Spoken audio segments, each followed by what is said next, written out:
Você já se perguntou qual o futuro dos bancos no Brasil, principalmente depois dessa crise? Confere aí.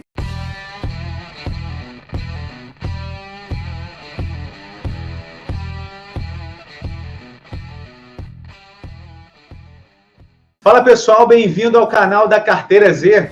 Hoje temos o prazer grande de receber aqui Sérgio Machado, gestor do fundo de renda fixa SF2 Cash, né, o fundo da Trópico, na verdade. O fundo existe desde 2014, rendendo na média 108% do CDI.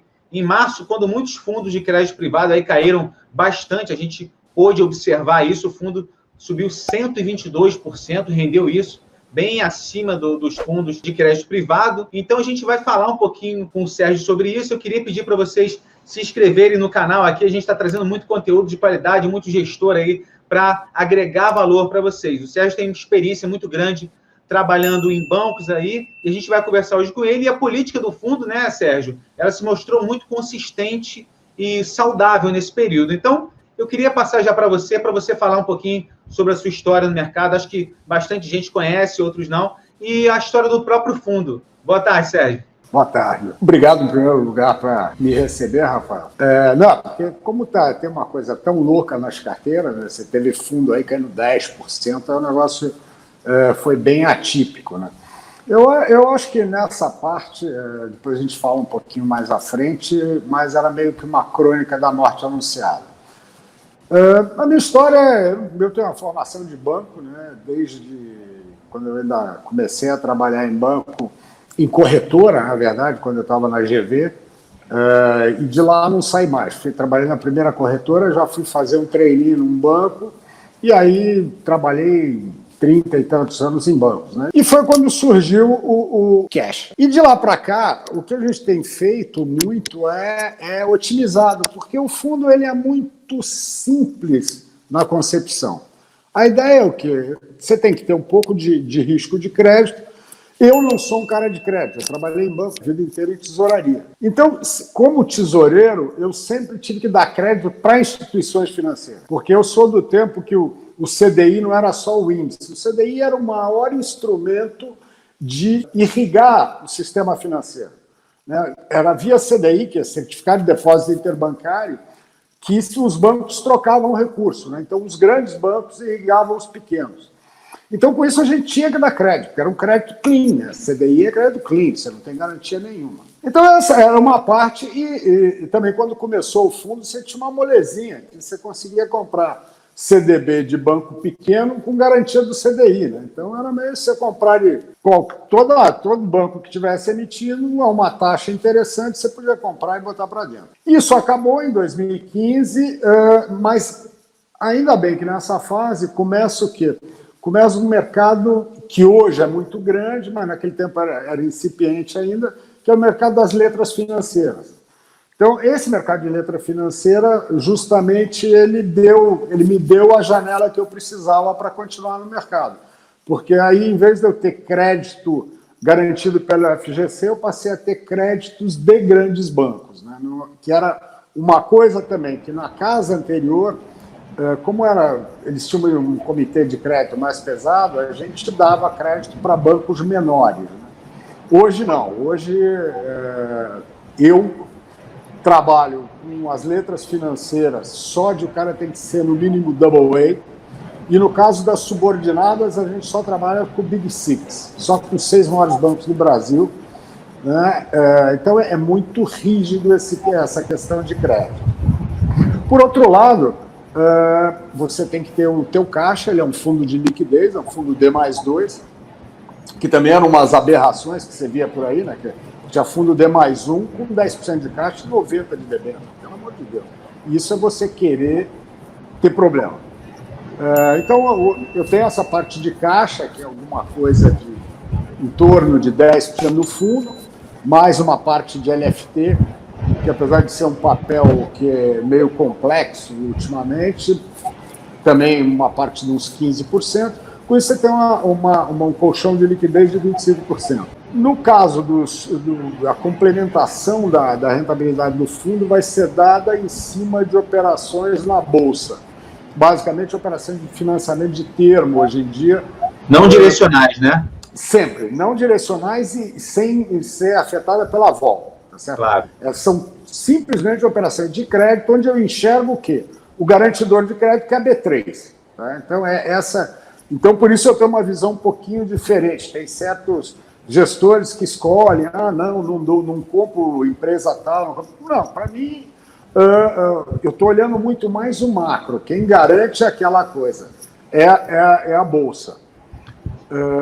Então, hoje a box é muito pouco, né? É uma operação que no passado tinha bastante, que tem um outro perfil, né? Porque box é uma operação que você faz para levar até o vencimento, enquanto o termo é uma operação que você faz torcendo para não levar até o vencimento, né? Porque como ela é uma operação de taxa fixa, valor fixo de pagamento de juros, né? Conforme você tem uma operação antecipada, melhora a rentabilidade.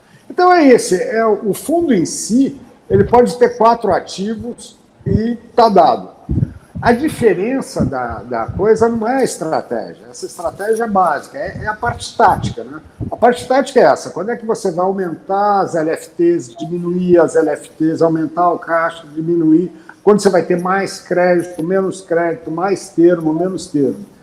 Então, por exemplo, quando o fundo foi criado, eu cheguei a ter 35% de crédito.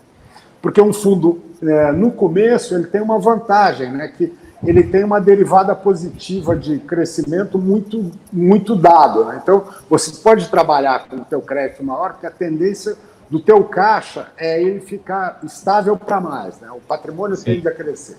Depois, quando ele ficou mais maduro, eu voltei para 30%, porque é aquela história, você tem que ter um espaço mesmo para o enquadramento legal, né? Que eu não posso ter mais que 50% em título de dívida.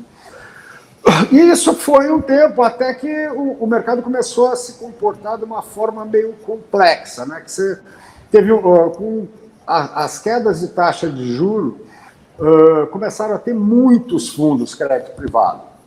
Então você começou a ter uma demanda muito forte por títulos privados em geral, financeiros ou não financeiros. E aí começou a ter um negócio de você ter uma assimetria total de risco. Você via debênture pagando menos que banco que tinha um risco de crédito menor. Você começava a ter bancos grandes pagando uns absurdos, né? Eu lembro que o ano passado, você pegava papel de bancão de 1, 2 anos, estava pagando 101, 102 do CDI. Que é uma coisa que não faz o menor sentido, né? Você está correndo um risco, existe. Por menor que seja, existe, né?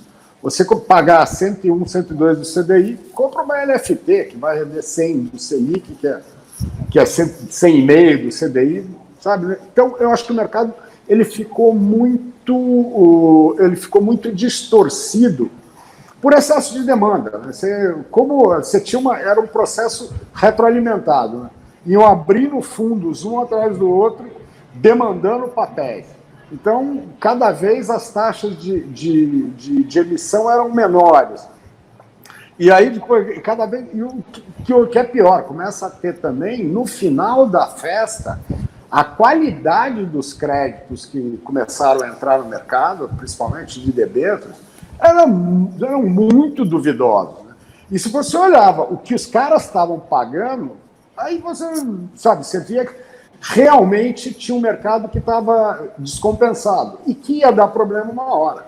Né? Então, tanto é que nesse processo, ao longo do ano passado todo, e isso é uma coisa que eu vinha alertando no Twitter, nas palestras e tal, falava, esse mercado tem problema potencial. E eu vim reduzindo as minhas posições. Né? Então, esse que eu cheguei a ter 30%, quando teve a crise de novembro, eu estava com 3%, 4% da carteira em títulos. Tá? E bem curtos. E aí, quando veio agora a de março, abril, eu estava um pouco maior, estava com uns 9%, porque eu tinha comprado alguma coisa em março, abril, que eu já comecei a achar interessante. Aí era banco AAA, pagando 125 do CDI, que já era uma coisa que eu achava que fazia mais sentido. Mesmo esses caras, na hora que deu a pancadaria, esses papéis foram de 125 foram para 175. Isso dá uma pancada quase de 10% do valor do título. Sim. Como a minha posição era pequena, tá, essa coisa se diluiu. E mais, da mesma forma que eu diminuía as posições, eu nesse começo de ano, janeiro, fevereiro e março, eu joguei a parte de termo para o talo. Eu baixei um pouco o caixa, porque o termo ele tem uma vantagem. Como eu tenho uma carteira muito madura, eu recebo todo dia de 2% a 5% do meu patrimônio, todo dia, sabe? Então, essa é a vantagem do fundo ter uma vida longa, né? Porque eu já tenho uma carteira. Porque o problema, quando você abre um fundo e começa a botar termo, primeiro que você começa a concentrar muito e demora a ter os recebimentos. Você tem uma engargalada no teu caixa. Porque um termo de prazo mais curto é 16 dias. Mas normalmente o teu prazo médio é 42. Mas aí tem de 30, 60, 90, 120. Então no começo até dava uma assustada. Hoje não, hoje eu tenho a vantagem, porque eu opero todo dia mais ou menos do mesmo tamanho. E vou ajustando o meu caixa em cima disso. Então, a vantagem desse tipo de maturidade é isso. Você já conhece o seu passivo, você conhece o seu ativo, e agora você tem que estar muito ligado nas oscilações, né? A gente tem uma economia ainda com muitos problemas, a gente saiu do impeachment, temos um governo novo, tem dificuldades muito grandes, né? Tinha um problema mundial que era sabido, né? Você ter 10 anos de responsabilidade fiscal, injetando, né, volumes abissais de recursos no mercado, que geravam um enfraquecimento daquilo. Então, eu acho que nesse ponto, apesar do meu fundo ser muito easygoing, né, muito tranquilinho, a minha vivência de tesoureiro e essa minha preocupação, né, que ela faz parte da minha personalidade como trader, como gestor, eu estou olhando para frente o tempo inteiro, né? Então não é porque o fundo é tranquilinho que eu baixo a guarda. Eu me preocupo do mesmo jeito do que quando eu tinha a posição de high vol. Por isso, e mais ainda, como a rentabilidade ela é pequena, né? Você não pode comprometer. Ela é pequena, mas assim, o risco é muito baixo. Eu acho que o binômio do meu fundo risco-retorno, ele é dos melhores, se não for o melhor. Então, essa preocupação, eu acho que também que ajuda a gente ter passado todas essas crises, né? Normalmente, se notar o fundo com o histórico, nas crises que a gente teve, nas crises pequenas que teve nesse período, a gente sempre navegou bem, tá? Às vezes mais do que em épocas que fica muito tranquilo, né? Porque quando você fica muito tranquilo, aí o que acontece? Aí você tem menos vol na bolsa, tem menos operação de termo, aí as taxas de juros dos papéis caem, né? A coisa fica muito mais tranquila, né? Então, a vantagem é essa. Quando você está numa época tranquila, o fundo te dá uma garantia aqui de um fundo caixa, que ele é. Então, Sérgio, eu queria saber de você como é que vocês estão aproveitando, a gente até conversou no telefone, e tem taxa de bancão aí excelente, rodando aí quase 200 do CDI. Vocês estão já aproveitando para pegar essas taxas nesse patamar agora, ou vão esperar mais um pouco? É o seguinte, essa começou depois da loucura que teve aí que o Brasil acordou para coronavírus e teve essa crise, essa engargalada toda. Num primeiro momento, o mercado ficou totalmente histérico, né? Você tinha spread, né? Não, spread maluco, de 100 pontos, 50 pontos era normal, era assim, ó, 200 com 150, 250 com 200, né? Um negócio que era uma dificuldade, inclusive, para depois precificar na carteira, porque um spread é tão grande, né, que você tem como é que eu ponho na carteira? A 200 ou a 150 ou no meio, né? O que é justo? Esse movimento aí eu comprei alguma coisa essa semana na faixa de 180 do CDI, mas já é uma coisa que começa a não ter. Porque o mercado ele é binário, né? É aquela história, é a ganância e o medo. Oh, meu Deus, corre todo mundo. Aí depois fala, não, tá bom, tá bom. Então, depois de um mercado que não, ele ficou, né, sem funcionalidade nenhuma, ele ficou travado. Inclusive, teve que chegar uns bancões aí que entraram dando uma injetada, porque começou a ter um problema estrutural. O cara estava tendo saque e não conseguia vender o papel, porque não achava preço. Então, o cara era devidamente, né, estuprado pelo mercado, que isso eu vi umas coisas cavernosas, né? Mas e ao mesmo tempo fica um mercado muito escondido, porque o cara que também está precisando demais, ele não quer mostrar, porque isso é um sinal de fraqueza do fundo, né? Ele pode falar, ó, meu, estou sem liquidez aqui. E você sabe que o mercado nessa hora ele é destrutivo, né? Se o cara tá fraco, é a hora que os lobos vão para cima, né? Ninguém vai para cima do leão, eles vão para cima do carneiro. Então, chega um momento, primeiro, numa hora dessas, primeira coisa, calma. Se você tá fora daquela história, eu consegui ficar fora da fogueira, por que eu vou pular dentro dela correndo? Então eu vim acompanhando, primeiro e também vendo qual seria a marcação, eu estava preocupado em marcar os meus títulos também no mercado mais consistente. Bom que era uma carteira curta, então ele sofreu muito menos. Mas assim, aí quando chegou uma hora que você bom, tem preços, porque o problema é esse, você compra o papel, mesmo se você compra 200, de repente o cara te marcou 250, ele quebra a tua perna. Né? Com certeza. Porque a gente vive disso, né? A cota vai espelhando. Então você tem que tomar um cuidado para também não ter esse tipo de surpresa negativa. Eu esperei, quando eu senti um pouco mais de tranquilidade, eu comprei. O mercado, essa semana, ele mudou um pouco de perfil. Entrou mais comprador. Eu acho que é aquela história, entre o medo e a ganância. Né? Passou o medo, aí começa a dizer, opa, tem prêmio. E, de repente, quando começa o prêmio a fechar, né, o mercado é comprador na alta e vendedor na baixa.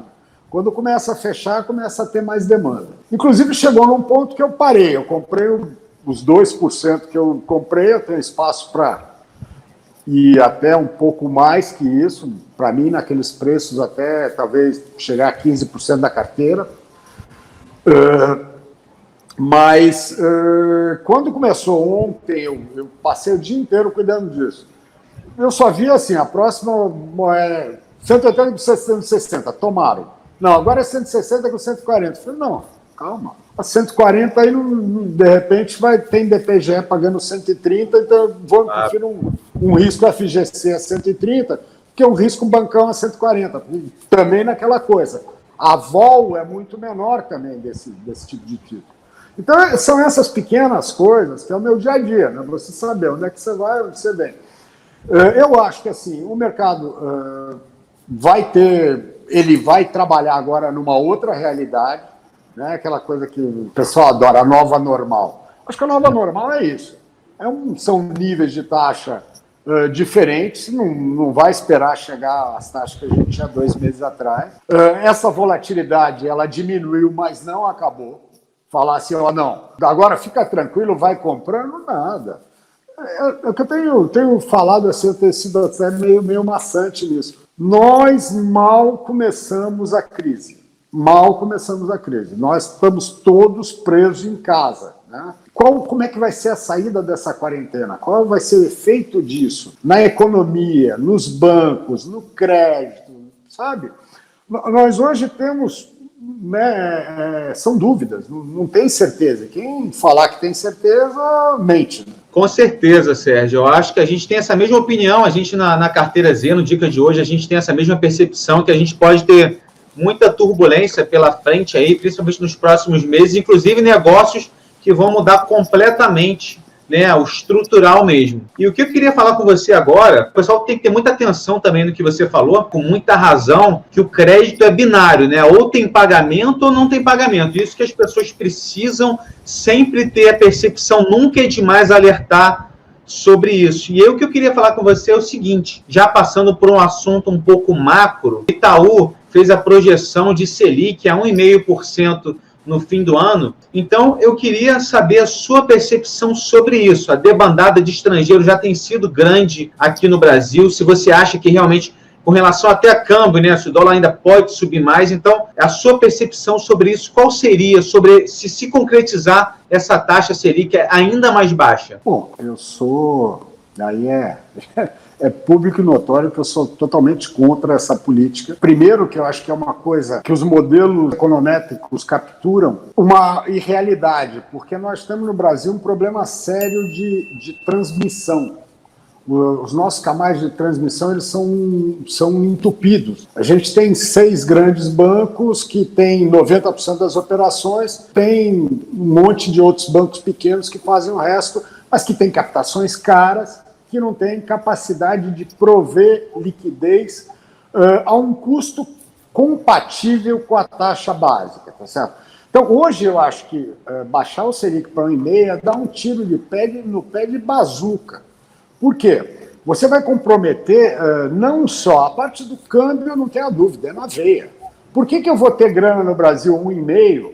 Eu pego, transformo em dólar e levo lá para fora. Perfeito. Pelo mesmo 1,5, tá certo? E o mais engraçado é que o pessoal que defende essas baixas por causa da inflação, tal, você vê que a curva já te fala, que a curva não acredita naquilo.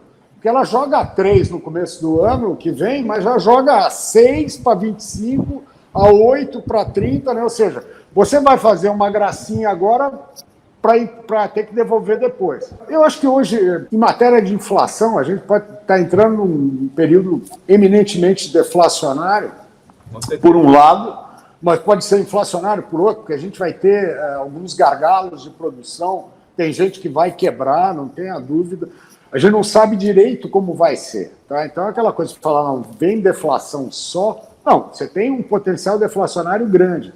Mas você olha umas coisas interessantes. Você pega o IPCA desse mês, a pressão na inflação da alimentação está grandíssima. Então, você vai ter uma estrutura de custos aí para frente que a gente não sabe. E você pega isso, a pressão no caixa de uma empresa. A empresa, então, ela vai guardar o caixa a 1%, né? Qual é a propensão ao cara poupar? Então começa a ser aquele problema que teve lá fora, né? Você começa a ter investimento irracional, né? Que é uma das coisas que você vê, um monte de empresa que é inviável porque ela só foi criada porque tinha grana barata. Então isso, eu não creio que seja o problema agora, mas eu acho que o problema maior vai ser no custo de captação das empresas, tá? Porque o risco aumentando, o pessoal vai querer manter um quantum de dinheiro maior. Então, se você está pagando, se a gente está falando que a nova normal hoje é um bancão pagar 130, 140 do CDI, se jogar a taxa para 1,5, ninguém vai pedir 300 do CDI, sabe? Não tem. Eu acho que esse tipo de movimento, que teoricamente é lindo, em vez dele injetar recurso barato, ele tira recurso barato. Ele injeta incerteza e injeta custo. Então, eu acho que mexer nisso, a gente tem que pensar na nossa realidade. Sem contar que o que está se fazendo hoje para combater o vírus é uma injeção maciça de recursos que vão abalar o fiscal do país por um longo prazo. A gente vai ter endividamento indo para casa dos 100%. Como a diferença é os Estados Unidos. Os Estados Unidos emite moeda mundial. Ele tem uma outra pegada, o PIB gigantesco. Sabe, comparar o IBES do Piauí com o time do Sul. Não dá para comparar. E aquela coisa, o que é bom para os Estados Unidos é bom para o Brasil, balela. São realidades totalmente diferentes. A gente está saindo dessa coisa, a gente está frágil e vamos sair mais frágeis. Tá certo? Eu acho que é o tipo, isso daí vai ser uma bobagem fundamental aí, se for feita. Mas a pressão existe. É uma pressão grande, exatamente, Sérgio. E você tem passado muito isso no Twitter também para as pessoas lá que seguem. A gente tem acompanhado bastante, a gente tenta orientar as pessoas sobre essas questões, né? E uma dúvida que surge muito é qual o futuro... Desculpe. Sente sinal? Não, tranquilo, a gente edita essa parte aqui, não tem problema não. Uma dúvida... Então deixa eu tossir.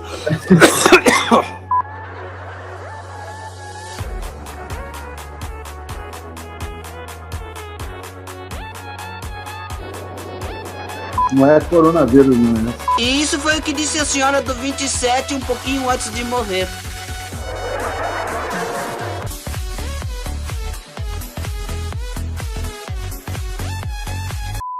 Uma dúvida que surge muito também, Sérgio, é sobre o futuro dos bancos aqui no Brasil, até com relação a essa crise agora de dívida, né? A gente tem meia dúzia de bancões aí, como a gente sabe, né? Um verdadeiro monopólio. Os primeiros resultados agora do primeiro trimestre dos bancos dos Estados Unidos podem, talvez, você acha, indicar também a mesma coisa para o setor no Brasil. Por exemplo, o Bank of America, ele teve um lucro, né? O lucro dele encolheu 45% nesse primeiro trimestre agora. Então, eu queria saber de você, que trabalhou muito tempo em banco, qual a sua perspectiva para os bancos agora no futuro? Se vão continuar a mesma coisa, você enxerga, de repente, alguma mudança drástica? Não, eu não vejo, porque no Brasil a gente foi meio que cobaia da Basileia, né? No Brasil, todas as medidas de aumentar a segurança do sistema foram implantadas anteriormente. Tanto é que você viu que a gente tinha um mercado extremamente variado de bancos médios que não aguentaram, né? Eles foram sendo comprados porque eles não conseguiam se adequar às novas regras, que eram extremamente duras. Né? Lembrar que eu falei no começo, né? A gente tinha um sistema que o próprio sistema se retroalimentava, né? Quem dava dinheiro para os bancos pequenos, na verdade, eram os grandes bancos, né? E isso é uma coisa que mudou. Acho que você tem hoje uma capitalização muito mais saudável. Esse aumento do mercado de LFs, que foi bem, alcançou esses bancos médios. Os grandes, eu acho que eles... Primeiro, a gente tem aqui um nível de spread muito maior que lá fora. A gente tem essa coisa do banco continental, né, que nossos bancos são, e mais, você tem a coisa das tarifas, que é uma usina de dinheiro. Né? Eu vejo os bancos muito sólidos, os grandes, né, eu acho que nessa parte não me preocupa muito, não. Os pequenos, eu acho que podem sofrer. Agora, o que não deve parar é o trabalho que está sendo feito pelo Banco Central de tentar ampliar o mercado. Né? Esse mercado tem que ser fortalecido.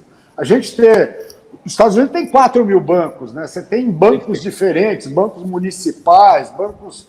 Né? Então, essa parte de você dar uma incentivada é vital. Né? Porque uma coisa também que no Twitter eu sempre falo, eu acho que o maior problema do Brasil, do spread, é a concentração. Gente fala, não, é a inadimplência, é a parte tributária, tudo isso atrapalha. Mas o grande vilão é a falta de competitividade. Eu sempre assim, eu trabalhei 40 anos nessa coisa. Trabalhei nos bancos médios, grandes da época. O spread não era de longe o que é hoje. E naquele tempo a gente trabalhava numa época de inflação mais alta, de incerteza muito maior, porque você tinha a estrutura das empresas era muito mais frágil. E aí o spread era diferenciado. Hoje não tem, né? Hoje você vai num banco falar, antes você ia lá, falava com o diretor regional, que falava com o financeiro, negociava. Eu fui tesoureiro de banco muitos anos. Quantas vezes? Eu negociava direto com um grande cliente, tanto passivo quanto ativo. O cara ia na agência, ia na mesa e batia em você. Hoje você não consegue falar mal com o gerente. Né? O cara olha para o vídeo dele e fala, a taxa ótima para o senhor, 2,5% ao mês. 2,5%, que bacana, né? Boa mesmo. Tem. Então, e aí falou, não, aí volta, vamos conseguir, veio para 2,40%. Realmente não é. Então, eu acho que por um lado, isso é a força desse sistema. E é bom porque você tem uma época de balançada com grandes bancos mostrando fragilidade é muito ruim para tudo. Porque a pior coisa que pode ter é a sociedade com medo do sistema financeiro. Sim. Que eventualmente pode acontecer corrida, saque, que é o que mata banco. Né? O que mata banco é perder liquidez. Né? Rentabilidade, você pode tomar uma tronca hoje, você tem anos para se recuperar. Você ficou ilíquido, você quebra de um dia para a noite. Né? Então, eu acho que nesse ponto não tem, eu não vejo, pelo menos hoje, nenhum perigo. Não. Imagina o pessoal botando dinheiro debaixo do colchão em casa, né? Problema que acontece no Brasil. Exatamente. E mais uma coisa, até bem lembrado, o Banco Central lembrado, o cara não, de repente você estimula o cara a sacar. Perfeito. O que eu queria saber, por último, antes de saber em quais corretoras o fundo está sendo oferecido, Sérgio, se você, por acaso, você vê algum banco nesse banco de sangue da Bolsa com mais desconto nesse momento, até com relação também a prêmios de título de crédito nesse momento. Ou seja, se algum descolou de outro desproporcionalmente, ou você acha que foi um banho de sangue meio que conjunto ali na mesma proporção? Foi meio conjunto. A única coisa que você notava era o tipo de... Dependendo do emissor, o cara é um emissor mais frequente, esse cara tendeu a ter mais problema. Porque como ele estava em todas as carteiras, de repente, você tinha muita gente vendendo ele. E aí, de repente, deu uns prêmios interessantes também. Você olhar e falar, não, esse cara ele está no nível de risco errado, né? Você vê ele sendo vendido ao mesmo nível de um banco bem pior que ele. Então, são as coisas da liquidez. Basicamente, essa corrida não foi tanto corrida de medo de risco, foi liquidez, né? Os fundos tiveram saque e foram para o mercado que era muito pequeno, que era uma coisa que a gente cansava de falar. O mercado de 800 bi tem um mercado diário de 1 bi. É incompatível. Uma hora de saída muito pequena. Não tem, né? É uma janelinha, né? Janelinha. Então eu acho que o que a gente teve foi isso. Mas isso depois, meio que eu vi a coisa já... Ontem eu já vi meio que igualando. Agora, em debênture não, porque é um mercado que eu só acompanho de longe. Eu sei que lá ainda tem muito prêmio. Onde fechou muito prêmio lá foi das AAAs, né? Que tinha umas AAAs pagando umas barbaridades mesmo. Mas a gente tem conversado também com muitos gestores, Sérgio, que realmente dizem que pode ser o início de uma retomada. Claro que não dá para prometer nada, a gente pode ter muita turbulência ainda, mas a gente já começa a ver algum movimento de retomada. A gente só esperando mesmo, ninguém pode prever. E o que eu queria saber, por último, acho que o papo foi muito agregador para o pessoal entender a sistemática do fundo, né? A segurança de um fundo que vê muito... Né, analisa muito a liquidez, o caixa. Eu acho que é muito interessante para as pessoas realmente se situarem. A gente, na Carteira Z, tenta explicar para as pessoas sobre isso, para os nossos assinantes, para as pessoas que acompanham a gente, para avaliar sempre a gestão do fundo, avaliar a carteira do fundo. A gente tenta ajudar nesse sentido. Eu acho que muita gente vai querer saber onde o fundo também está sendo oferecido, Sérgio. Se você souber de cabeça, deve ser muitas plataformas aí, né? Então, agora estamos, há pouco tempo, um parceiro novo, que é o BTG. Entramos também recentemente na Easy Invest, que é um parceiro que a gente vinha namorando, Modal, um bom parceiro, Genial, Capital Markets, Necton, Terra, Mirai. Mas também eu acho que tem uma coisa assim, tem investimento direto, que o pessoal, eu acho que está muito viciado em plataforma. O investimento direto também é muito bem-vindo, porque, nesse caso, eu pago o rebate. É uma forma de prestigiar o gestor e fazer investimento direto. Se você tem uma grana que vai ficar parada há mais tempo e tal, abrir o cadastro direto no fundo é muito simples. Legal, Sérgio. Muito bom a gente ter essa, como eu disse mais uma vez, essa percepção de um gestor bem experiente para falar sobre os bancos nesse período, que muita gente está desconfiada, né, para saber a sua percepção sobre isso, sobre a segurança e sobre o mercado de crédito privado e a própria estratégia do fundo de vocês, que se mostra bem vencedor aí, já com prazo bem interessante desde 2014 no mercado. Eu só tenho a agradecer aí o grande... É motoqueiro ou motociclista que se fala, Sérgio? Motociclista. Desculpa. Grande motociclista aí, que sempre está dando seus rolés aí pelo Brasil, não é isso? É verdade. Inclusive, era para eu estar no Uruguai, cara. Já estava, porque todo ano é essa época, a melhor época de descer, né? Que ainda não está tão frio e já passou a época de chuva. Então, esse ano eu perdi minha motocada para o sul. Isso tem me feito falta, Rafael. Acho que das coisas que mais tem me feito falta é a minha andada de fim de semana. Esse corona pegou feio. Não, legal. Quando vier de moto aqui para o Rio de Janeiro, tá convidado para jogar um futevôlei comigo aqui, tá? Jogar uma bolinha aqui embaixo, tá bom? Tá bom, passar mexendo. Eu sou ruim, eu sempre fui ruim, sempre fui perna de pau. Por isso que eu sempre velejei desde cedo, andei de moto, essa parte de futebol, eu sou uma negação, né? 2 pés esquerdo e virado para trás. Tá certo, Sérgio. Muito legal essa conversa, muito legal esse bate-papo aí. Espero que o pessoal aí tenha gostado. Pessoal, se inscreva no canal, curta esse vídeo. Esse foi Sérgio Machado, gestor do Trópico SF2 Cash. Valeu, Sérgio. Um abraço. Obrigado. Obrigadão. Um abraço a você e obrigado pela oportunidade.